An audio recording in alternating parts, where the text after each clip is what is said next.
Welcome to the View in Your Mirror podcast. We are your hosts, Lisa Rubin and Katie Harms. From new moves to tried and true strategies, we'll dissect the ways in which clothing and a little organization can and does affect your daily life. Come along as we hope to inspire, engage, and shape your rituals as well as your shapewear. Lisa. Hello, Katie. Good day to you, my friend, my podcast partner. How are you? I'm good. I always get excited and nervous at the same time every time we're ready to record a new podcast. All right, Lisa. If something really, really gets you excited, how do you sound? I think I talk louder and faster. Okay. All right. So, second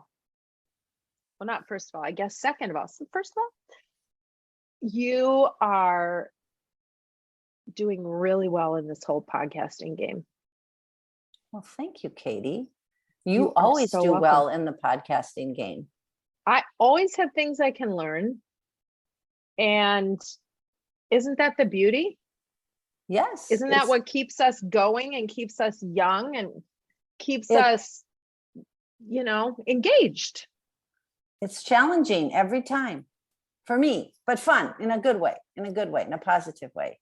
Yeah. So change is good, but also things that are tried and true are also good. So I'm giving you a lead into talking about what you're hearing from clients. Yeah, the consistency. Yeah. How'd I do? You did well, but I didn't figure it out till right now. I am getting several text message calls, emails, and all the women are saying exactly the same thing, just in different ways. And they're like, Lisa, I'm sick of looking at the clothes in my closet. I've been looking at them for almost 3 years. I haven't worn half of them. I don't know what I'm going to wear. I don't know how I feel, how I'm going to wear it. I'm a different person, and you need to help me figure out what we need to keep. And I'm calling it the big purge. So obviously I have a system for that, but I just think it's really important for people to understand that everybody's thinking like this right now. So what you're saying is we are not unique and special? Well, I don't want people to beat themselves up, because then women go right to, well, I've gained too much weight, or I let my hair go gray and I don't know if that was the right choice anymore. All of these different things that they're thinking about. A lot of women are thinking, well, maybe I need to get work done on my face, right? I've heard that a lot lately.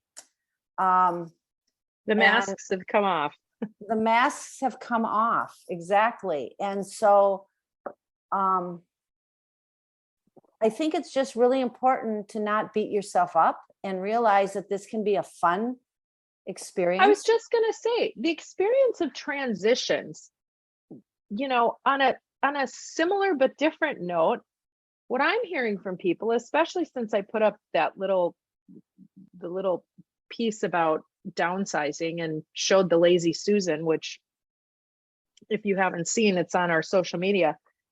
The experience of downsizing for people, which people are not alone in that thought too. They've been in their houses for 25, 30, 35 years. They're looking at a different place in their life. They're looking at, maybe they want to do more traveling.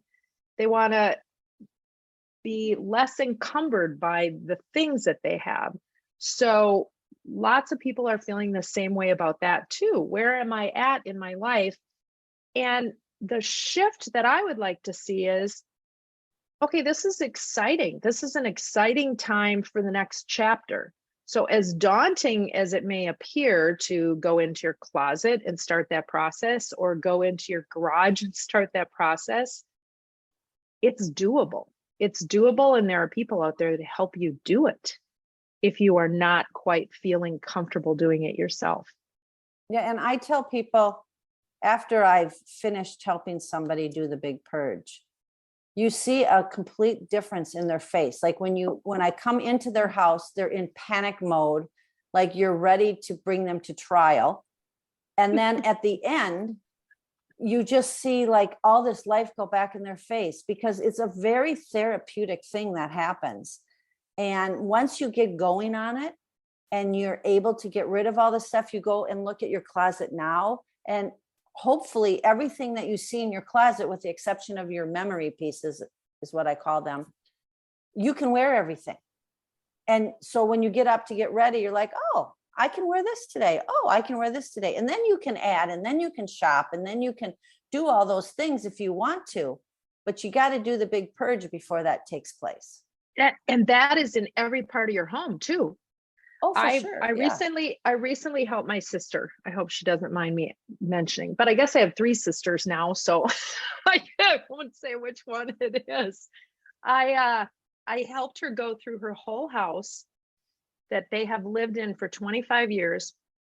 Her kids are out of the house, and she had all the memorabilia and all the things that you had as your kids are growing. And we debulked, decluttered, reorganized. I think I spent, as far as money goes, maybe $300 on a couple of pieces of just art that needed to go, and some things like that, and some fake plants. Nothing exciting, but we transformed. I guess what I'm saying is we did this all with the things she had and her treasures. We just took the time and took it all down and brought it all back and talked about, do you really want to keep this? And what does this mean to you? And that was that same look on the face that you talk about, like I was pulling teeth. And when we were done, she just couldn't have been happier. And her husband and her kids even noticed when they came home the first time. So I think that gives you joy that you don't realize you're going to get from doing that kind of a clean out, whether it's your closet, whether it's your home, whether it's looking at something in a new light. It will give you joy. Maybe joy is too excessive. It will make you feel accomplished. How's that? Yeah, I think you also look around and you live in your house differently once you do that. You see things for sure. You see things that you never paid attention to before. Exactly. And while you're doing that, you can sometimes look at using spaces differently as well. I was talking to a friend who's changing the way they use their dining room, because they really don't use their dining room as a dining room. They have a large eat-in kitchen that has a large table, and that's where they go there. So the dining room has become a reading area with chairs and just beautiful, quiet area. So there's ways to look at your house that you're in it. I do a lot of work with people finding space in their garage as their entry area, because they don't have a lot of entry area in their house.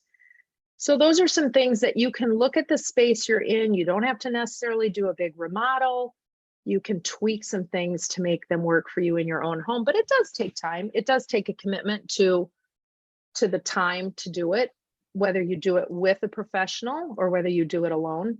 There's or all with a sorts friend. of things. Or with a friend, right? And there's all sorts of things you can find online about how to go through. Everyone's got an idea about how to do that. And I certainly have helped clients with that as well. There's great companies to do it. One of the most interesting things to talk about, we've actually got Anne-Marie Rogers, who works with direct travel. She is corporate incentive travel, but we're going to talk all things travel. She has been in this business for a long time. And my guess is when people travel, they have souvenirs, they come back with relics, and you come to the time, or, you've gotten things passed down from grandma, and you come to the time where you're ready to clean these things out and your kids don't want them. So Now what do you do with everything? That's a whole nother discussion for another day, but lots of things to think about when you're downsizing, when you're reorganizing, when you're changing. Just like in remodeling, when you say, I'm going to paint that wall, and then it ends up being a whole first floor remodel. Yeah. You know, people who have done that, kind of the same when you start this clean out. You'll start in one area and you'll work through the whole, and there'll be a little bit of pain and discomfort, but when it gets done, it will be liberating. Exactly. You'll be able to think differently. The one little thing I'm going to say is that when you are doing the big purge, if you choose to do it by yourself and it's not a professional person helping you, it's wonderful if you can donate pieces. But let me remind everybody that if it has stains, snags, or holes, don't donate it. Nobody can wear it. And underwear, socks, bras, and swimsuits cannot be donated. Throw them in the garbage. Doesn't matter if you've only worn that swimsuit one time because you thought it looked good and then it didn't. You got to get rid of it. Or if you have a friend that if it's in perfect condition that she would be willing to wear your bathing suit because you only wore it once or twice, yes. But otherwise, don't bring it anywhere because they are going to throw it in the garbage. They can't keep it. Unless they're brand new socks or, they still have the tags on them, things like that you've never worn. Yes. But if they've been worn, they cannot keep it. And I'm going to tell you this because it still absolutely fascinates me. And maybe it's just me and maybe my memory sucks. I don't know. But I do a purge pretty often, I really do practice what I preach. And I cannot remember one thing that I have gotten rid of as far as a garment of clothing or shoes that I can come up with in my mind that I can say, oh, I really wish I would have kept that. There is nothing. I cannot come up with anything that I can remember in all of the times you I've felt purged. Disappointed that you got rid of. Correct. I've never gone back and said, wow, I should have kept that. Or because I can't even remember what the was, right? Well, that's a whole different story, Katie. Well, but that's what I'm saying. Is it because I thought it was important, but then when I got rid of it, I really realized it wasn't that important? Because if I can't remember what it was, nothing comes to mind. But you're also professional at doing that. So you think in a different headspace than somebody that doesn't do it all. Which is why I'm bringing it up, because I'm thinking maybe people would realize they might feel the same way, like there's not anything that they would miss. Maybe the key is if you have a question whether you'd miss it, put it in an under bed box and see if you do miss it. That's a great idea. All right. Well, we have Anne Marie Rogers with us, and she is going to share all things incentive travel and beyond. So let's welcome Anne Marie. We are so excited to have you on. Not only are you a dear, dear friend, I mean, like huge dear friend, you also have this incredible background and an envious travel schedule that you may want to pull your hair out sometimes, but we want to talk to you about all things travel. I know you are with Direct Travel. Give us a little background. What's your position? What do you do on a day-to-day basis? Well, hi, Katie and Lisa. Thanks for having me. I listen to your podcast every week, so excited to be here. Yes, I'm with Direct Travel. I'm the director of meetings and incentives for our central region, which really means I oversee all things that have to do with meetings, incentives, events for our corporate customers. So when you ask what that means, if a company is going to take their top 100 people on a sales incentive to Hawaii, we plan it, we do everything that has to do with every detail of it. And then you're right, sometimes we go along with and make sure everything goes well. So now, obviously through COVID, things looked a lot different and things were curtailed and everything came to a screeching halt. Yes? Yes. COVID was devastating for our industry, for our company. As an example, we had pre-COVID about 4,500 employees. We systematically laid off probably about 90% of our company, hoping to bring them back just because, as you said, travel screeched to a halt. So there was no travel at all and people were worried and, airlines were shut down. Those of us that stayed in very reduced capacity positions, and just kind of tried to keep the doors open. So things are back. We're really happy about that, but it's quite an adjustment. It was 2 years of, how you guys, you always say, boy, I wish I had a month off so I could organize the covers. Well, I had a month off, did not organize the covers. Didn't get half the jobs done I was hoping to, but really happy to be back. But it's a new reality, like you said. So it has to be a new reality for companies too, who are putting travel together for their staffs, for their top 100, as you say, and talking about them. So if you laid off 90% and we hear what's going on in the airlines, they can't find help. So how does that Translate? Yeah. Well, that's a really good question. One of the biggest problems we're seeing as things come back is that everything's coming back fast. And keep in mind, like not every company laid off everyone. Some companies did really well during the pandemic.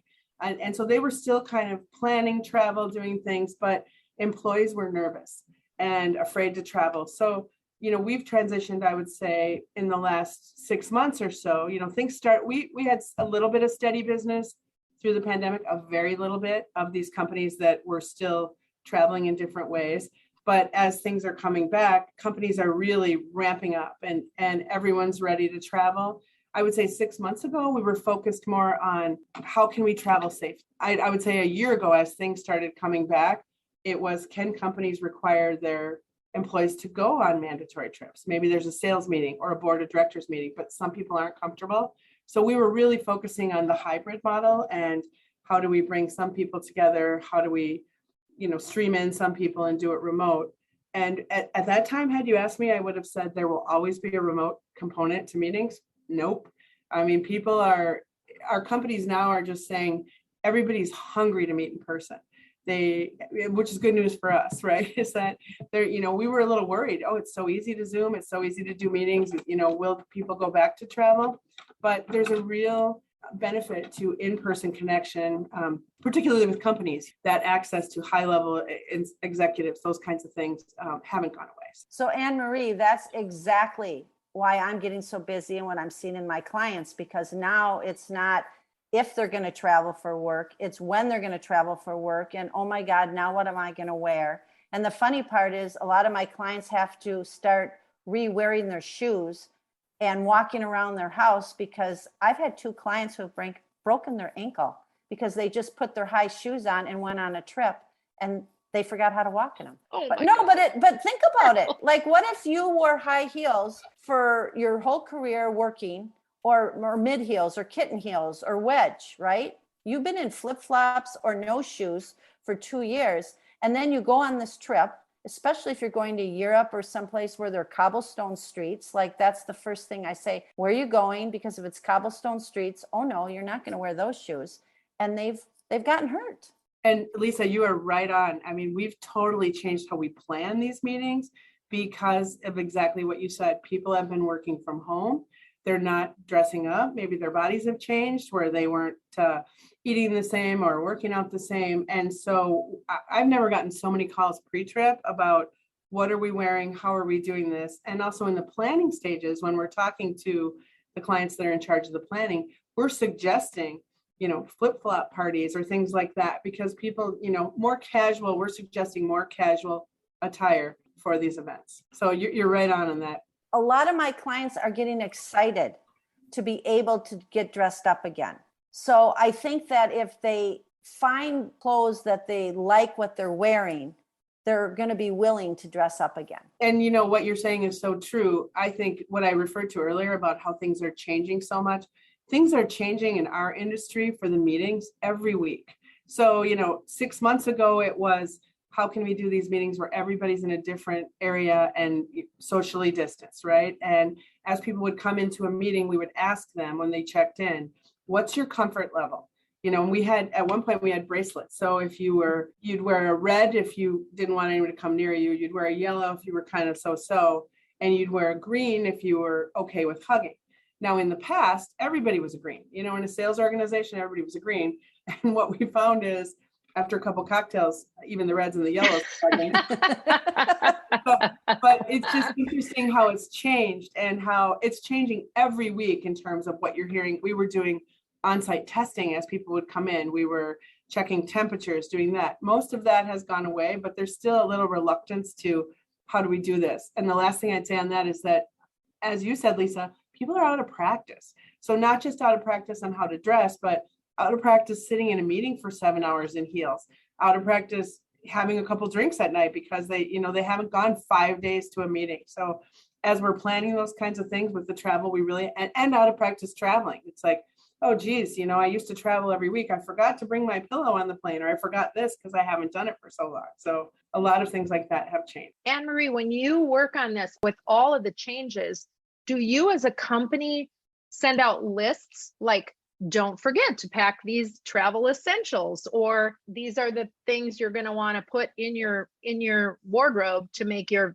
stay comfortable? We do. And it used to be, if any of you guys went on any of these trips, we used to print booklets and mail them out ahead of time with the luggage tags. Well, that's all gone electronic. So we have apps for everything, and we send it out about a week before. And we do that because on every night, it's what is the attire? Okay, resort casual. What does that mean to anyone? It's different to everyone. And you put something like that into the description, you're guaranteed to get 50 calls of what's resort casual and what's resort casual now.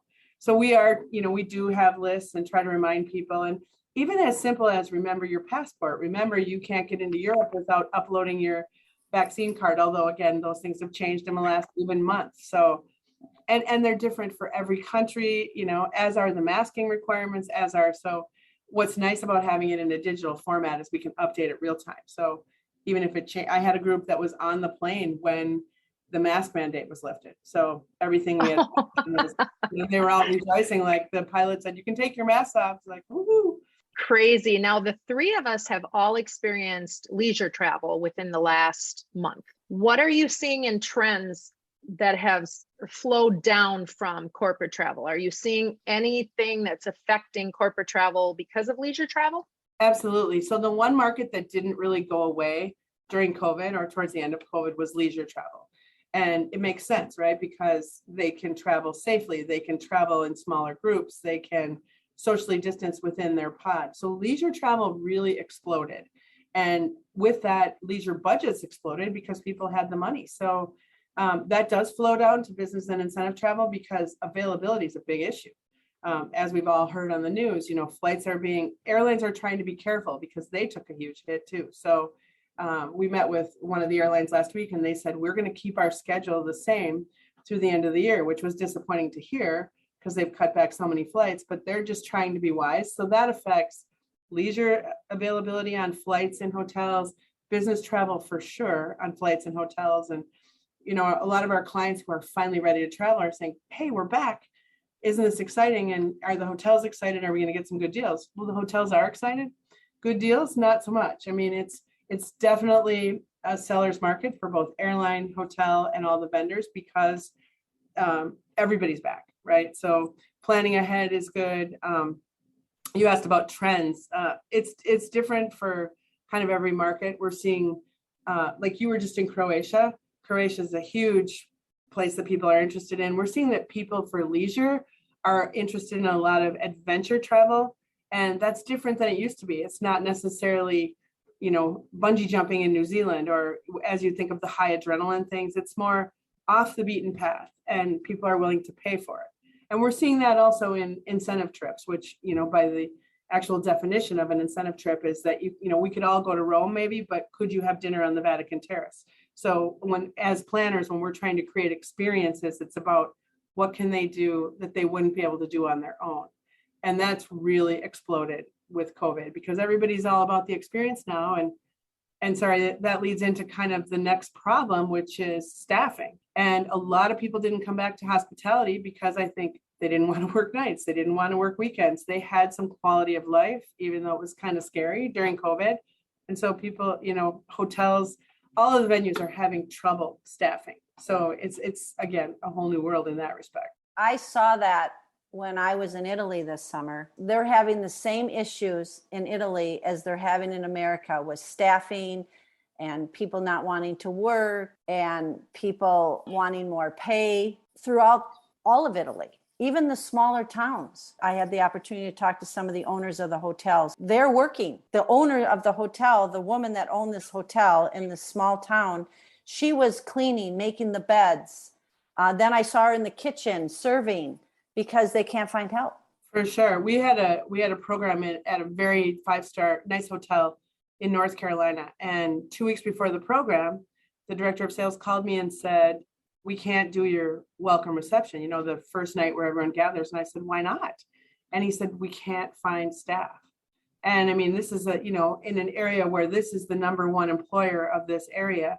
So we brainstormed, and he said, well, I said, do you have any other good spots?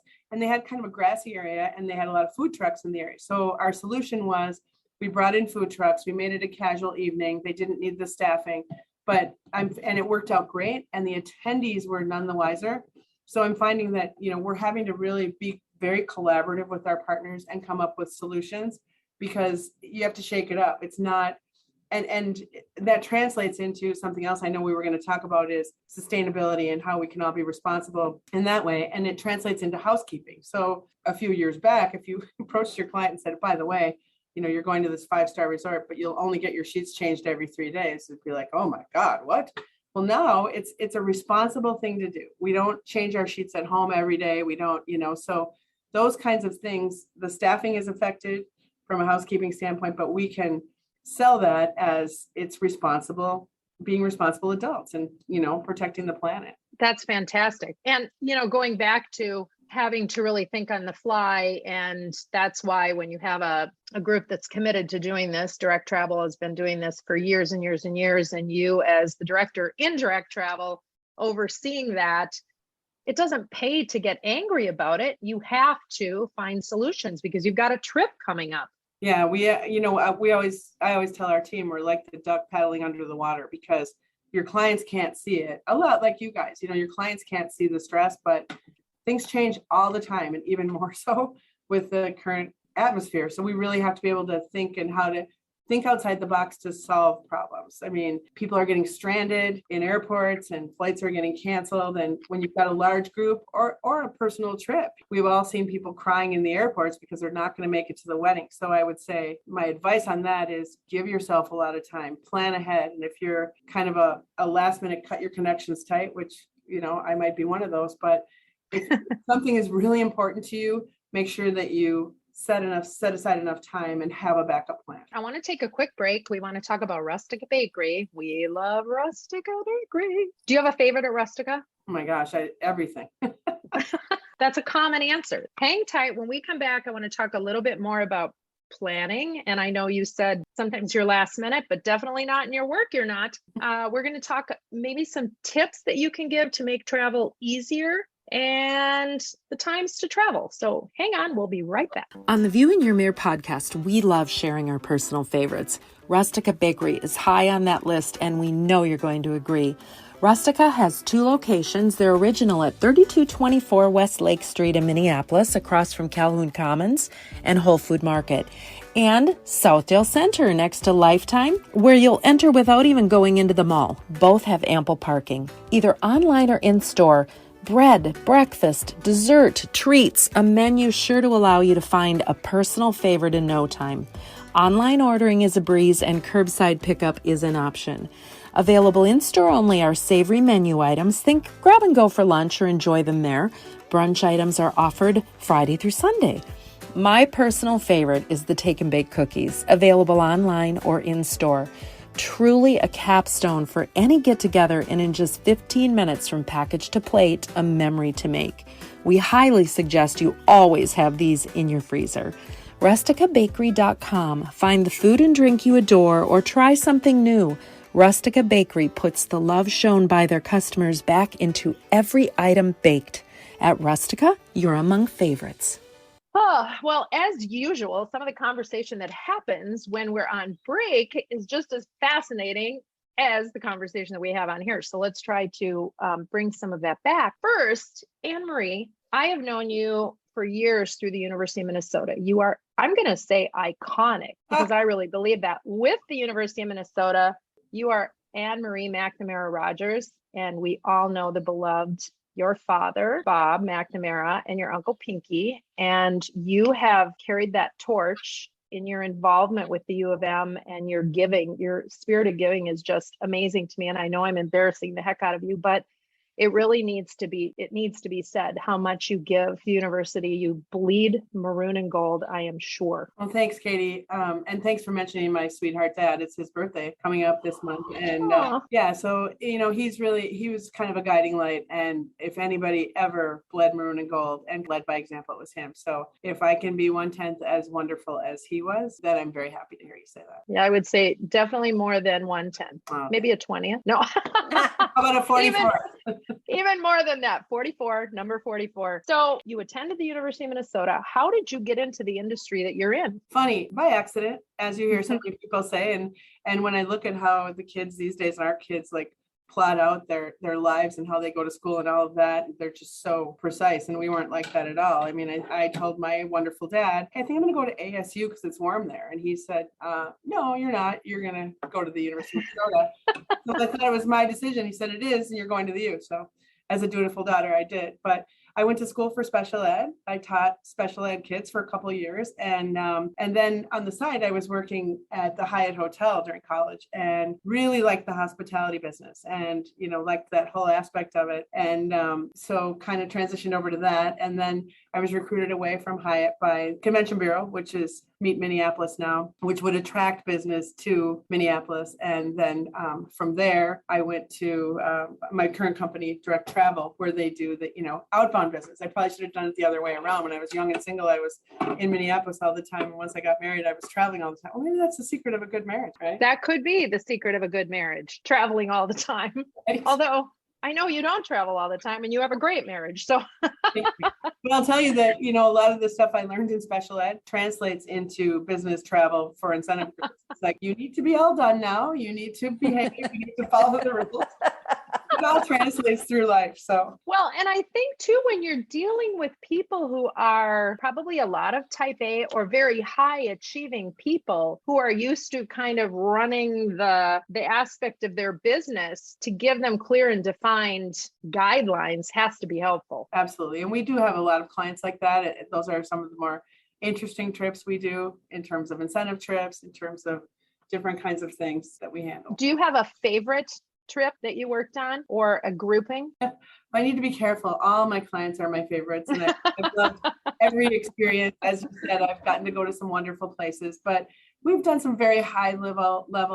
We've handled the governor's trade missions for the state of Minnesota and for the state of Wisconsin. Now, if anything ever tells you what a Minnesota girl you are, it's doing a trip for the governor of Wisconsin where I had to change my ringtone because it played the rouser. And I had to listen to them talk about the Packers every morning. It's like, okay, but I've been lucky enough to work with 4 different administrations through Minnesota. So Jesse Ventura, which was quite interesting, and then Tim Pawlenty, Mark Dayton, and most recently Governor Walz. So those trips are just really interesting intellectually, and just the people that participate. They're all top business leaders that travel with the governors. We went to Israel for a trip, went to Jerusalem, went to Chile, did China several times, went to India. So those trips are just very, very interesting. And as you said, just a really high level of traveler that actually they're sometimes easier to deal with than some of the middle managers, because they're all pretty established, and a lot of them are very good travelers because they travel all the time. But I'm assuming that these companies that go are really looking for additional business avenues, and how can they enhance and bring back to the state of Minnesota or the state of Wisconsin, as it were, going forward? Absolutely. I mean, when they say it's a trade mission, it really is. So I know that when we went to China, they were talking to different companies about bringing Harley Davidson into China, or just different products that they could sell, the corn and the soy and those kinds of things.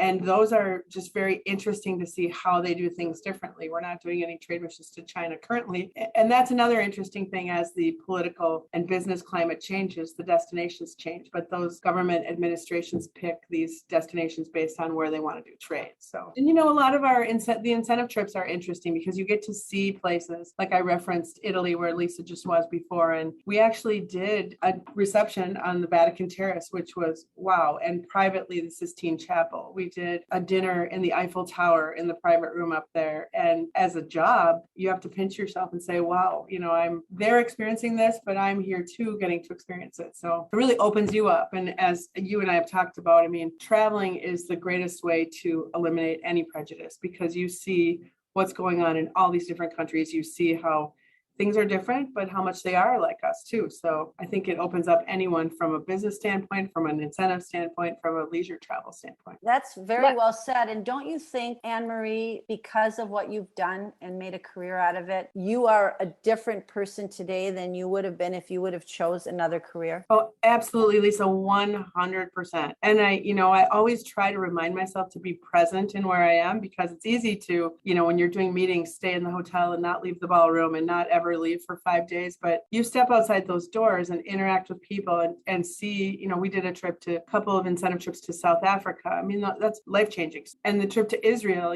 we've been to Dubai, and I actually have a board meeting in Abu Dhabi in September, places I would have never gone before. And it just really opens you up. And it's scary too. I mean, places that I'll admit, when we were going to Israel and bringing a really high level delegation, I was nervous because there had been a lot of conflict in the area. How do we control security, those kinds of things. And so it's really good to step outside your comfort zones. And now that's one of my favorite places. It's just, it's such an amazing place that everyone should go. So I agree with you 100%, Lisa. In every place I've gone, I think I've really learned a lot. And I always try to bring it back. My thing is Christmas ornaments. So I always try to bring a Christmas ornament back from every place I travel to, so that when you're putting your Christmas tree together, it's like, oh, I got that in Israel. I got that in Hawaii. Or, so to bring a little bit back, so it reminds you. And that's great because it's something smaller. Exactly. So it's not going to take up a ton of room in your luggage. I saw a big statue of like the Pieta when I was in Italy, and I thought, oh, wouldn't that be nice to have in our living room? And then I realized it was like to look at it there. So you're right.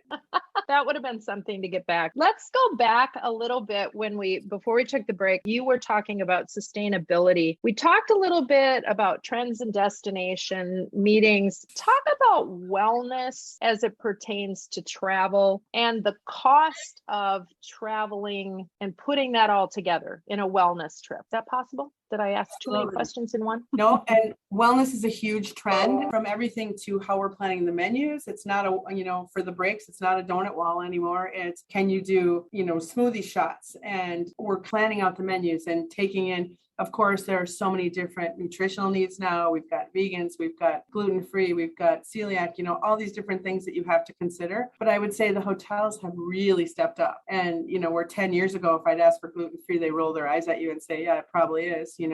Now it's really something that the hotels, really are equipped to handle. Also, in terms of our activities, a lot more wellness activities. So, hikes and biking, and of course, spa is always a big one, but just anything, and also giving back to the community. So we're doing, corporate social responsibility. We call them CSRs almost everywhere we go now. So it used to be something that the CEO would say, well, we should probably do something, but it was really based on who was leading that company and that charge. And some people actually used to say, I'm not interested, I'm on vacation. But now it really seems like there's a whole new awareness of the world, to Lisa's point, and people are saying, what can we do to give back to this community? And from the sustainability standpoint, I'm very passionate about this. It's just so important for all of us to embrace this. And so, we were moving in the right direction before COVID. COVID was 10 giant steps back. Everything all of a sudden had to be in personal plastic containers again, where we, used to have water stations, and the gifts we were giving were water bottles and things like that. We're moving back that way, so that there are hotels now, all the hotels have a program now. They will actually measure your carbon footprint. So you can offset that with financial incentives to make sure that you get to net zero, just like we were talking about earlier. Responsible housekeeping, responsible breaks, where you're, using locally sourced food and trying to keep all of that in mind. That's a whole new aspect of the planning for us. I was on a sustainability panel a couple months ago, and one of the hotels had an amazing statistic about how, we've all gone to an incentive trip or a work program where you get to choose your entree the night of, and a choice of 3. Well, now they told us that if you choose when you check in, so, 4 days before the event, they were eliminating food waste or reducing it by 92%. Now that's such an easy thing to do. So as planners, it's our job to make sure that the customers and the corporations understand, hey, if you set this rule down, and like I said, water pitchers instead of water bottles everywhere, and just reducing your plastic, the soaps, most hotels are now putting in the big canisters of soap. And then the ones that do have bars of soap are recycling those and using those. So everybody's really stepping it up. And as I said, it is so important for all of us to realize. And I think it's important to realize, I have had clients that say, well, what does it matter? What does it matter what we do? It matters what every single person does in every single company, because it all adds up. It's really fun to see that happening in our industry, and that it's such an important thing. And it sounds like through COVID, obviously, because of staffing issues and all that, people have had to get smarter. They've had to figure out ways around things. So if we can, we've talked all the way through about, are there good things that have come out of COVID? I think maybe there are within the travel industry, certainly not the high cost of travel that we're working on right now, but I think that'll probably adjust itself as we see things going on. Is there a time of day, a time of the week, a time of the month that makes more sense to travel? Good question. I mean, it really depends on your goals. Like I said earlier, if you've got an event that you have to get to, give yourself some time and don't wait for the last flight of the day. Because if you travel earlier in the day, there are going to be more flights. And that's really something to keep in mind, is that most of the airlines have scaled back the flight. So check it out and make sure that if you're going to Raleigh, Durham or somewhere, there's one flight a day, or if there are 2 flights a day, make sure you're on that early flight. If you're going somewhere like Chicago, you can maybe take a little more of a risk, but traveling in the morning is smarter if you want to make sure you get there. On the flip side, traveling at night, a lot of the evening flights, the airport's not as busy. It's easier to get through security. If you're traveling internationally, as we have all done recently, the lines are crazy. You were talking about tips and tricks. I mean, there are really easy tricks that hopefully we know, making sure that you've got TSA pre-check, or my favorite guilty pleasure is Clear, and it's worth every penny because it's enhanced security through. So it's saved me many, many times where you get through security fast and people are like, who's that's going to the front of the line? Nobody. But it's and also like the credit cards that will give you, there are several credit cards that will give you free bags, that give you priority access to the lounges, those kinds of things. Those are all for people that are traveling a lot. Those are all coming back. And I mean, I think you guys all saw about a month ago, some of the lounges were limiting when you could come in, which tells you the travel is back because people are really utilized. I never knew people went to the lounge when they landed. I didn't either. Why do they go to the lounge when they land? I don't know, to have a cocktail or something, but they changed the rule that when you're ending your trip, you can't go to the lounge. I think they might have changed that back just because there was. I think they did. Yeah. Well, what if you're traveling with a bunch of people and your flights are coming in at different times? Maybe you meet in the lounge, or if you think it's going to take a while for your luggage to get down there, you head to the lounge. I suppose there's reasons, but no, or you have a quick meeting as a recap to the trip you just took, so I can see that there might be reasons, but I have never thought about it until that conversation came up. What's interesting when we're talking about all the different things that are going on, and you look at what the airlines have done, like statuses and how you get points for this and points for that, and they doubled up on, and now people are trying to use those points and they're not offering as many. So it's very interesting what the airlines have done in that way. The other thing I think will be interesting to watch, and what I don't understand, but I'm not in this business, is how can you not know you're going to not have staff for that plane that you need to cancel? It just boggles my mind that there's not, okay, that this pilot has timed out, so you've got to have another one, and that's not. Why is that happening at the last minute? The efficiencies in that business is kind of frightening. Or is it that they can get away with it right now because nobody can do anything about it? I mean, I used to think that if a flight got canceled because of the airlines, you got reimbursed, but I'm hearing that's not the case. Only if it's the airline's fault. So if it's a weather related or anything like that,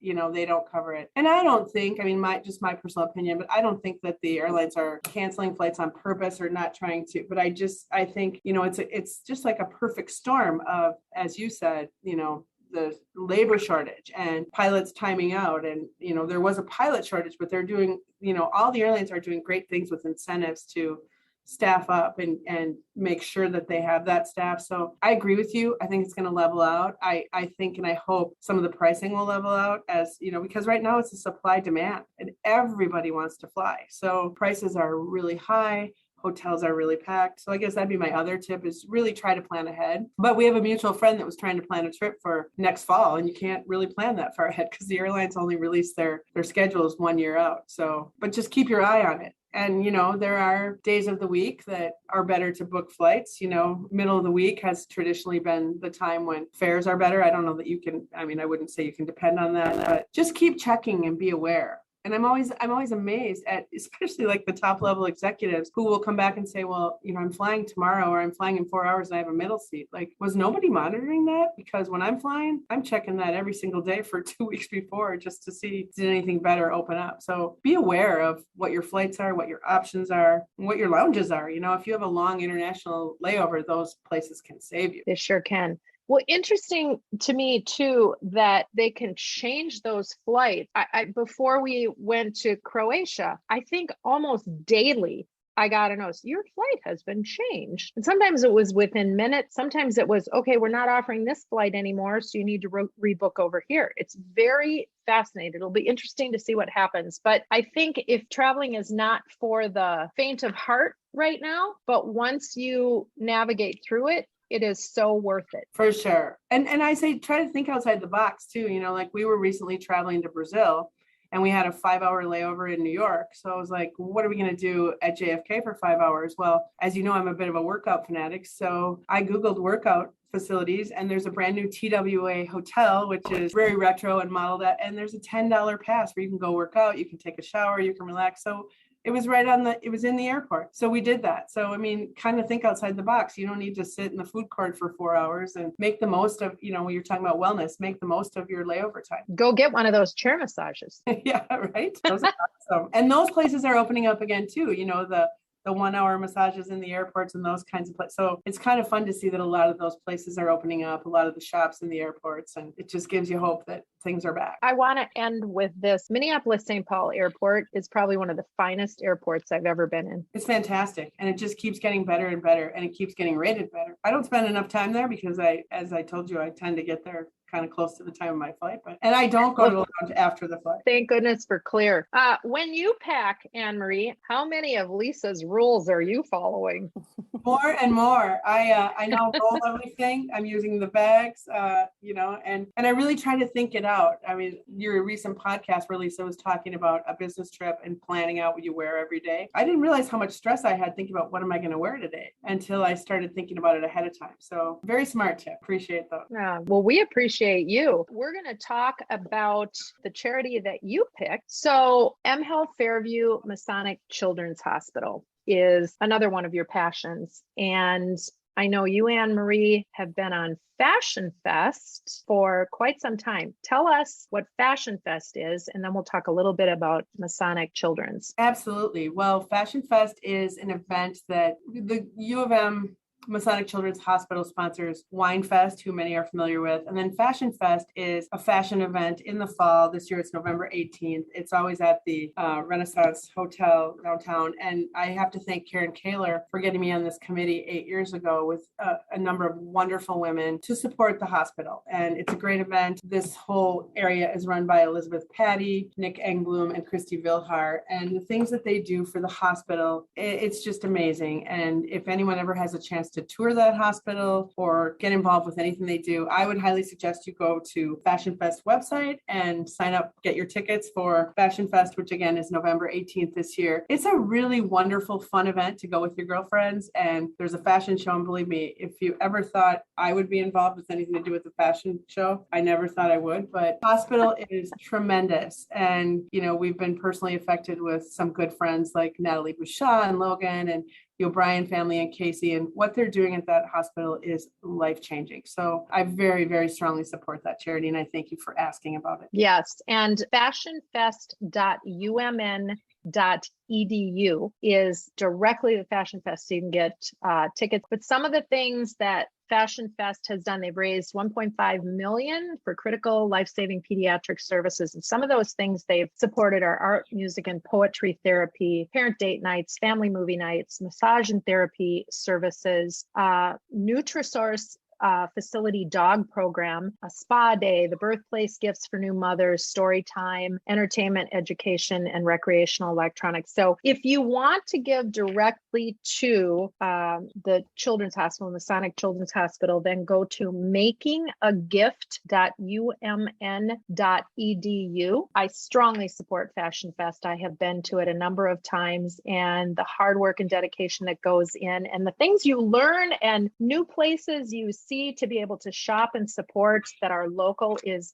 really, really fun. And all the while you're giving back. So thank you for that, Anne Marie. It's a wonderful, wonderful organization. And thank you for being with us. I know that we normally give out contact information. If you are a business in particular and you want to talk to Anne Marie and she can steer you in the right direction with direct travel, how do people do that, Anne Marie? Oh, my email is arogers@dt.com, and it's ROGERS, not like Aaron Rodgers. And my number is 952-746-3514. And thank you both for the opportunity. Thanks, Anne Marie. You are first class all the way. Right back at you. Wait, Anne Marie. Lisa has a question. We haven't asked for a while. What do you think your superpower is? I don't know that I have one. I guess if I have a superpower, I would have to say I got it from my dad, of really appreciating all different kinds of people. And I think it was when I worked for my dad in college, thought I was pretty open-minded. My dad had a bar downtown. He said, "You're going to work here." And I watched how he interacted with every single person. And boy, did I learn a lot there in terms of how to treat people and how everyone has a story. So I think that's my favorite thing, is just learning about people. I would echo that, Anne Marie. And also because of that, your ability to connect people. That's also your superpower. Thanks, Katie. Okay, now we can let you go. Thank you a million. Thank you, guys. Oh, I love me some Anne Marie. We were talking a little bit as we said goodbye, and she said she wished her superpower was to be able to speak every language. Wouldn't that be something? Yes, that's a lot of languages to learn. I couldn't even do one. Well, I'm trying. Are you? What are you working on? I'm not really working on anything, but when I was in Italy, because I've been having this business/relationship with Jennifer, and I was with her family all week, I was able to pick up on the conversations they were having. I couldn't speak back, but I could understand more than I thought I could. And I was pretty proud of myself. That's awesome. You didn't catch them saying, "Oh my God, that Lisa"? A few times, yes. That's okay. Oh. I deserved it sometimes. No, what I mean by that, when not Jennifer you, told the Lisa. story about me on the bike and Mhm. how I had the long dress on and I was Yes. freaking out how I was going to ride the bike. First, she spoke in Italian and I'm like, that isn't nice. Just show me how to do this. You know, it was that kind of thing. That's what I mean by that. Yes, love it. Well, I have to admit, you are a lot of fun to kid. People have said that. Well, People you're have said very that. good natured about it. So there's that. Thank you. What people don't realize about me is I'm an introvert. I think people pick up on that. You standard poodle, you. I'm a standard poodle. Okay, enough of that. All right. Well, I love doing the podcast with you. Loved having Anne Marie on. I want you to go have the most fabulous day and week to follow. And for everyone listening, they want to get a hold of you. How do they go about doing it? Lisa@wardrobeconsulting.net is my email. And you can go to my Instagram account or theviewinyourmirror.com. That's right. That's right. And you have a website, wardrobeconsulting.net. All right. I'm at Katie@katieharms.com. If you need help, I will crack the whip and help you declutter. Yes, you will. And yes, I will. And we'll have fun doing it, darn it. And I am at katieharms.com. Again, Lisa mentioned we are at theviewinyourmirror.com, where you can find more information on us, more information on past podcasts, more information on all of the nonprofits that we are proud to have talked about. And until next time, we wish you the most fabulous view in your mirror. Give yourself a smile, give yourself a pat on the back. You are the best you can be.